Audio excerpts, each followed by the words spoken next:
জান্নাতি মানুষ দুনিয়াতে যে জান্নাতটা কামাই করেছে, ও ফেরেশতারা ওই জান্নাতটার সামনে একটু ধরো, ও একটু হাসতে হাসতে জান্নাত দেখতে দেখতে দুনিয়া থেকে বিদায় হো।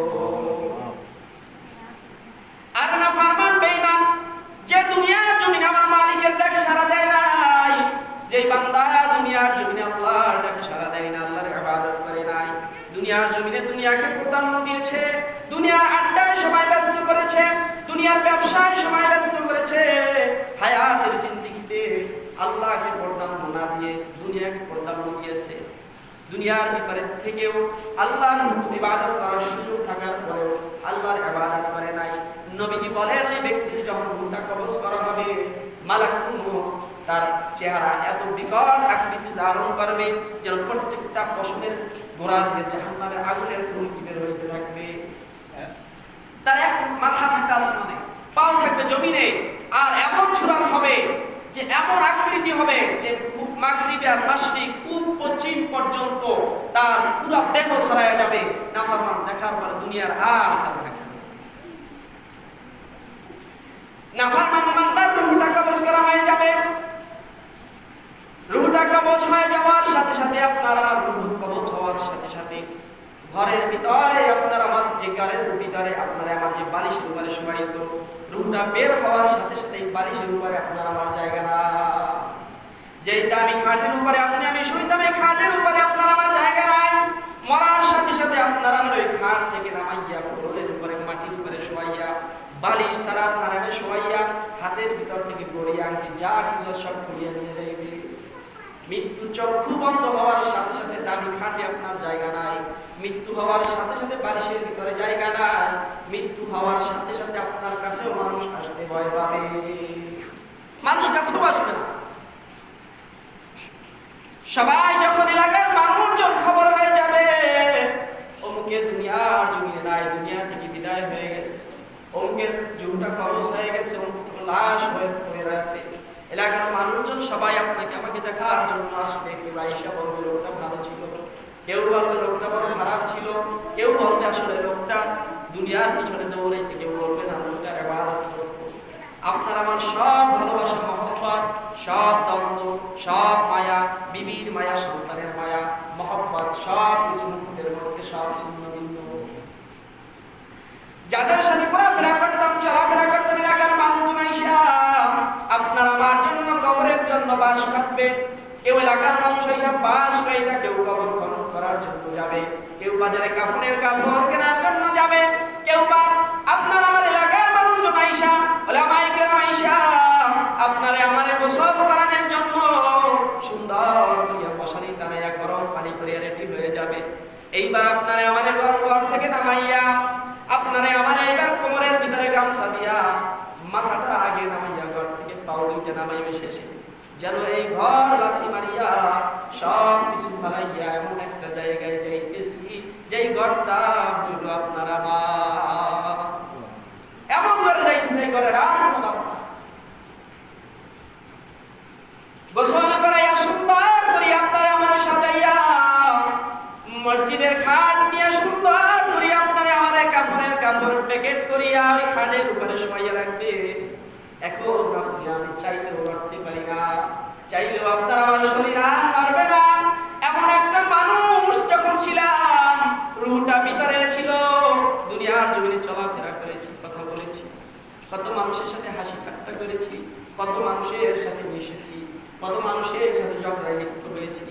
আর বান্দা সব কিছু শেষ, এখন তোমার সাথে কেউ নাই, তুমি একটা লাশ হয়ে সকলের সামনে পড়ে আছো, চাইলে তুমি কারোর সাথে কোনো কথা বলতে পারবা না। চক্ষু বন্ধ করে মৃত্যু মোরাকাবা হয়ে গেছে। আমাদের অবস্থা এরকমই হবে মুহূর্তের ভিতরে।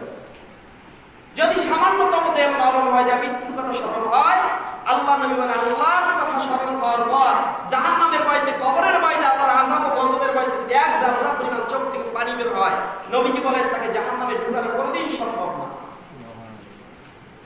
কোনোদিন সম্ভব না। এজন্য চক্ষু বন্ধ করে মৃত্যুর কথা শুনি। এরপর আমাদের কি হবে? আমাদের স্থান কোথায়? আমাদের গোসল করানোর পরে যখন খাটের উপরে রাখবে, ঘরের ভিতর থেকে আপনার আদরের বিবি কাঁদবে, সন্তানেরা কান্না করবে, ভাই বোন সব কান্না করবে, ঝাড়ে ঝাড়ে কান্না, এলাকার মানুষজন এসে বলবে আমি একটু শেষ দেখাটা দেখি। শেষ দেখাটা আপনারা আমারে দেখার পরে এইবারে আপনারা আমারে কবরের দিকে নিয়ে যাবেন। জানাজার জন্য ইমাম সাহেব এসে দাঁড়াই গেছে। ইমাম সাহেব এসে আপনারে আমারে এইবার খাটটা সামনে দেখাইয়া এলাকার মানুষের কাছে দাবি দায় ছাড়াইয়া এইবার আপনারে আমারে জানাজার জন্য রেডি হয়ে যাবে। ইমাম সাহেব 4 তাকবীরের সাথে জানাজা পড়াইবেন। জানাজা পড়ানোর পরে আপনারা আমারে মুহূর্তের ভিতরে দেখবেন। জানাজা পড়ানোর পরে আর বার চাই না, তাড়াতাড়ি তাড়াতাড়ি তাড়াতাড়ি করুন। সব মানুষগুলো স্বার্থপরের মতো আপনারা আমার কবরের দিকে নিয়ে যাবে। একটা বার আপনার সন্তান বলবে না দাঁড়াও আজকে রাতটা একটু থাকুক, দাঁড়াও আমার স্বামী একটু থাকুক, দাঁড়াও আমার বাবা একটু থাকুক, দাঁড়াও আমার ভাই একটু থাকুক, দাঁড়াও আমার বোন একটু থাকুক। একটা দিন কেউ আপনারা আমার ঘরে রাখবে না। আরো বলবে তাড়াতাড়ি নাও আমার সন্তান ভয় পায়, ছোট বাচ্চারা ভয় পায়, মহিলারা ভয় পায়, এই ঘরের ভিতরে জায়গা হবে না। আরে তাড়াতাড়ি কবরের ভিতরে রেখে আসো। মরার সাথে সাথে এলাকার মানুষজন কবরের কিনারে যায়। যাওয়ার পরে কবরের ভিতরে 2 জন লোক নামবে। আমি আপনি এবার চিন্তা করতেছি হাই এত মানুষ যারা যারা উপস্থিত হইল কেউ তো আমার সাথে আসলো না। এই 2টা মানুষ কবরের ভিতরে নামছে, মনে হয় 2টা মানুষ আমার সাথে যাবে। মানুষটা আমরা চাইলেও কথা বলতে পারবো না, আমরা সব দেখবো, কথা বলার মতো আমাদের শক্তি থাকবে না। এই 2টা মানুষ হয়তো আমার সাথে আপনার সাথে কবরে যাবে, কিন্তু না কত স্বার্থপর মানুষগুলা আপনারা আমার কবরে রাইখা মাথা দৃষ্টি খুলিলা, পায়ের মুষ্টি খুলিয়া লাফ দিয়ে 2টা মানুষ কবরের উপরে উঠিয়া যাবে।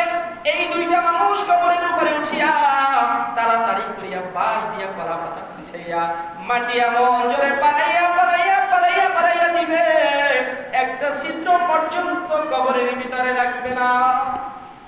পাড়াইয়া দিবে মাটি, একটা ছিদ্র পর্যন্ত কারো কবরে না, কারো কবরে একটা ছিদ্র রাখবে না। এবার বান্দা দেখবে ডান দিকে মাটি, এবার বান্দা দেখবে বামে মাটি, এবার দেখবে সামনে মাটি পিছনে মাটি। সব মানুষগুলা কবরে রাখার পরে চলে গেছে। কবরের প্রথম রাত কি অন্ধকার, ঘরের ভিতরে বিবি যাইয়া ঘরে বাতি জ্বালাইছে, সন্তানেরা পরিবারের এলাকার মানুষেরা সবাই যার যার ঘরে বাতি জ্বালাইছে। যেই ঘর থেকে আপনারা আমার কবরে রেখে গেছে এই ঘরের ভিতরে রাত্রে বাতি জ্বলতেছে। আপনার আমার কবরের ভিতরে কোনো বাতি না, আপনার আমার কবরের ভিতরে কোনো সাথী নাই, কোনো বন্ধু নাই। আপনার আমার কবরের ভিতরে আপনি আমি একা। এই একা অবস্থায় যখন বান্দা ভয় পেয়ে যাবে, যদি কোনো জান্নাতি মানুষ দুনিয়াতে ভালো কাজ করে, যদি মাওলাকে রাজি খুশি করে যায়, যদি জিকির আজকার করে, যদি নামাজ ইবাদত নফল ইবাদতগুলো বেশি বেশি করে, আল্লাহর হুকুম আহকাম মানার পরে যদি কোনো বান্দা আল্লাহকে খুশি করে যায়, যখন বান্দা কবরের ভিতরে ভয় পেয়ে যাবে, বান্দা কবরের ভিতরে দেখবে সব দিকে অন্ধকার, মুনকার নাকিরা এসে দাঁড়াইয়া যাবে, মুনকার নাকিরের সওয়ালের জবাব বান্দাকে দিবে, ভয় পেয়ে যাবে। জান্নাতি মানুষগুলা যখন কবরের ভিতরে এমন অবস্থার সম্মুখীন হবে, আল্লাহ বলেন তাতানাজ্জালু আলাইহিমুল মালাইকা, আমি একদম রহমাতের ফেরেশতা বন্ধু হিসেবে পাঠাবো। একদম রহমাতের ফেরেশতা হবে, নূরে আলোকিত হয়ে যাবে। রহমাতের ফেরেশতা আসার পরে বলবে আল্লাহ তাআলা ওয়ালা তাহজানু, তুমি কোনো চিন্তা করো না, তুমি কোনো ভয় নাই, তোমার কোনো পেরেশানি নাই। তুমি কেন ভয় পাও? তোমার সাথে আল্লাহ আছেন। তুমি দুনিয়ার জমিনে আমার আল্লাহর ভুল নাই, দুনিয়ার জমিনে বসে আল্লাহকে ডাকছো, আমার ইবাদত করেছো, আজ কঠিন মুসিবত আল্লাহ ভুলে নাই তোমাকে, তোমার জন্য আমাদেরকে পাঠাইছে। হাদিসে আসছে এই রহমাতের ফেরেশতা আসার পরে মুক্তার মালা নিয়ে আসবেন, মুক্তার মালা ছিঁড়ে যাবেন, এটা গাঁথতে থাকবেন, গাঁথতে গাঁথতে গাঁথতে গাঁথতে কিয়ামতের ময়দান শুরু হয়ে যাবে। ইসরাফিল আলাইহিস সালাম সিংহায় ফুৎকার দিবেন, ওই ব্যক্তি এইবার বলবেন কবরের আযাব তো বুঝলাম, মাপ পাইলাম, কিন্তু কিয়ামতের ময়দান তো আরো কঠিন, এই অবস্থা আমার কি হবে? কিয়ামতের ময়দান তো আরো কঠিন, কিয়ামতের ময়দান তো অনেক কঠিন। এই কিয়ামতের ময়দানে ইসরাফিল আলাইহিস সালাম যখন সিংহায় ফুৎকার দিবে, তখন বান্দা বলবে এখন আমার কি হবে? এতদিন তো তোমাদের বন্ধু হিসাবে পেয়েছি, কিন্তু কিয়ামতের ময়দানে গিয়ে একা একা কেমনে হিসাব দেব? আল্লাহ তাআলা পবিত্র কোরআনের ভিতরে বলেন, ওই ফেরেশতারা বলবেন কিয়ামতের ময়দান শুরু হয়েছে, তোমার কোনো ভয় নাই। ওয়াবশিরু বিল জান্নাতিল্লাতী কুনতুম তুআদুন, তুমি কোনো ভয় করো না, জান্নাত পর্যন্ত পৌঁছানো পর্যন্ত তোমার ভয়ে আমরা তোমার সাথেই থাকবো। এজন্য সর্বাবস্থায় জিকির করা। কিয়ামতের ময়দানে যখন জাকিরিনরা উঠবেন, আল্লাহর জাকিরিন বান্দারা যখন কিয়ামতের ময়দানে উঠবেন, আল্লাহ বলেন আল্লাযীনা ইয়াযকুরুনাল্লাহা কিয়ামান ওয়া qu'ুদান ওয়া আলা জুনুবিহিম ওয়া ইয়াতাফাক্কারুনা ফী খালকিস সামাওয়াতি ওয়াল আরদ। যারা সব সময় দাঁড়ানো অবস্থায়, বসা অবস্থায়, শোয়া অবস্থায়, এই তিন অবস্থায় আমার আল্লাহর জিকির করবে। আল্লাহর নবী বলেন আল্লাহ আরশের নিচে ছায়া দান করবে। যেদিন আল্লাহর আরশের ছায়া ছাড়া কোনো ছায়া থাকবে না, যেদিন আল্লাহর আরশের ছায়া ছাড়া আর কোনো ছায়া থাকবে না, সূর্য মাথার উপরে থাকবে, পায়ের নিচে তামা থাকবে, জাহান্নামের আগুনগুলো দাউ দাউ দাউ দাউ করে জ্বলতে থাকবে। ওই দিন আল্লাহর আরশ ওই বান্দাকে ছায়া দিবে, যেই বান্দা দুনিয়ার জমিনে দাঁড়ানো অবস্থায়, শোয়া অবস্থায়, বসা অবস্থায়, তিন অবস্থায় আল্লাহর জিকির করে। এই তিন অবস্থা ছাড়া মানুষ থাকতে পারে না। আপনারা যে বৈশেই এখন জিকির করতে, বিষয়টা এমন না। হাঁটতেছেন জিকির করবেন, বৈশে রয়েছেন জিকির করবেন, শুয়ে রয়েছেন জিকির করবেন, যে অবস্থা আছেন জিকির করবেন। সব অবস্থায় জিকির করা। মানুষ দাঁড়ানো অবস্থায় থাকে, নয়তো বসা অবস্থায়, নয়তো শোয়া অবস্থায়, কিন্তু তিন অবস্থার বাইরে কোনো মানুষ থাকতে পারে না। আর এই তিন অবস্থায় যারা আল্লাহর জিকির করবে তারাই আল্লাহর আরশের নিচে ছায়া পাবে। আল্লাহ তাআলা বলবেন জান্নাতি মানুষদেরকে যখন আল্লাহ তাআলা জান্নাত দান করবেন, কবরের ভিতরে যখন আসান পেয়ে যাবে আল্লাহ, বাকি সব গাঠিগুলো তার জন্য সহজ হয়ে